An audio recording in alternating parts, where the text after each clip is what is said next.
வாழ்க வளமுடன். இதற்கு முந்தைய 2 பதிவுகளில் வாழ்க்கையில் பெரிய லெவலில் சக்ஸஸ் அடைகிறதுக்கு இப்போ இருக்கக்கூடிய சாதாரண வாழ்க்கை சிறப்பாக மாறுறதுக்காக 2 பாயிண்ட் பார்த்துருக்கோம். மொத்தம் 5 பாயிண்ட். அதில் 3வது பாயிண்டாக இன்னைக்கு பார்க்க போகிறது டூயிங் லிட்டில் எக்ஸ்ட்ரா. அதாவது நம்ம தினமும் செய்யக்கூடிய நல்ல விஷயங்கள், நல்ல பழக்கங்களை 1% எக்ஸ்ட்ரா செய்கிறது தாங்க.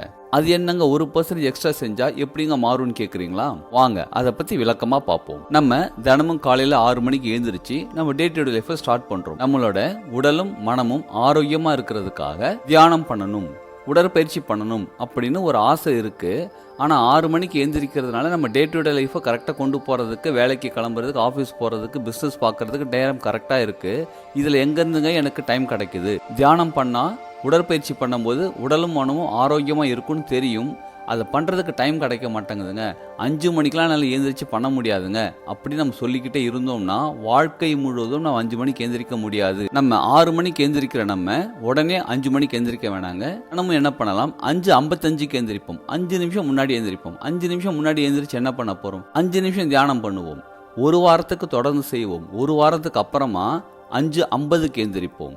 அதை 1 வாரத்துக்கு தொடர்ந்து செய்வோம். அதுக்கப்புறமா 5:45க்கு. இதே மாதிரி ஒரு 5 நிமிஷம் முன்னாடியே எழுந்திரிச்சுக்கிட்டே வந்தீங்கன்னா கிட்டத்தட்ட 2லேருந்து 3 மாதத்துக்குள்ளே நீங்கள் காலையில் 5 மணிக்கு எழுந்திரிக்கிற பழக்கத்தை உருவாக்கிடுவீங்க. இப்போ மனமும் உடம்பும் ஒத்துக்கும். 6 மணிக்கு எழுந்திரிக்கிற நம்ம உடனடியாக காலையில் 5 மணிக்கு எழுந்திரிச்சாதான் மனசு ஒத்துக்காது, இன்னும் கொஞ்சம் தூங்கலான்னு தோணும், உடம்பும் ஒத்துக்காது, டயர்டாக இருக்கிற மாதிரி ஃபீல் பண்ணுவோம். அதே கொஞ்சம் கொஞ்சமாக உடம்புக்கும் மனசுக்கும் பழக்கப்படுத்த நிச்சயமாக அது நமக்கு பழக்கம் வழக்கமாகிவிடும், வழக்கம் வாழ்க்கையாக மாறிவிடும். இந்த மாதிரி எந்த விஷயம் நம்ம செய்யும் போதும் 1% எக்ஸ்ட்ரா, கொஞ்சம் அதிகமான எஃபர்ட் போட்டு நம்ம செய்யக்கூடிய அனைத்து செயல்களையும் கொஞ்சம் கொஞ்சமாக முன்னேற்றிக்கிட்டே வர முடியும். இப்போ 90 கிலோ இருக்கிறோம், உடனே 50 கிலோவை கம்மி பண்ண முடியுமானா முடியாது. ஒரு நாளைக்கு 100 கிராம் கம்மி பண்ண முடியுமா? முடியும். அப்போ ரொம்ப நாள் ஆகுமே, பரவாயில்ல. ரொம்ப வருஷங்களா 90 கிலோலேருந்து 50 கிலோ கொண்டு வர முடியாத நம்ம ஒவ்வொரு நாளும் 50 கிராம் 100 கிராம் கம்மி பண்ணிக்கிட்டே வந்தோம்னா கிட்டத்தட்ட ஒரு 6 மாசத்துல நிச்சயமாக நம்மளால 50லேருந்து 60 கிலோ கொண்டு வர முடியும் நம்ம வெயிட்டை. இப்படி பார்க்க போனா நம்மளால சாதிக்கக்கூடிய விஷயங்கள் எக்கச்சக்கமா இருக்குது. சிலருக்கு டெய்லி புத்தகம் படிக்கணும்னு ஆசை, புத்தகம் படிச்சா நிறைய நாலேஜ் இம்ப்ரூவ் ஆகும்னு ஆசை, ஆனா புத்தகம் படிக்க டைம் இல்லை. இப்படி சொல்றவங்க தினமும் அந்த புத்தகத்துல இருந்து ஒரு 5 பக்கம் படிங்க.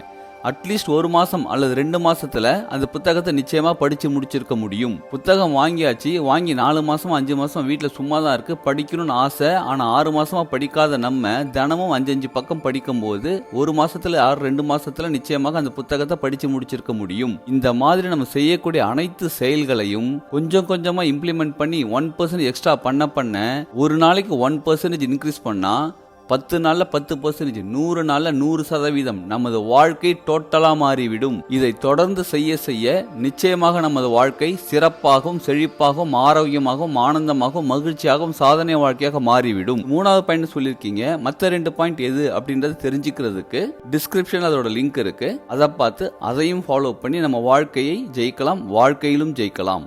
வாழ்க வளமுடன்.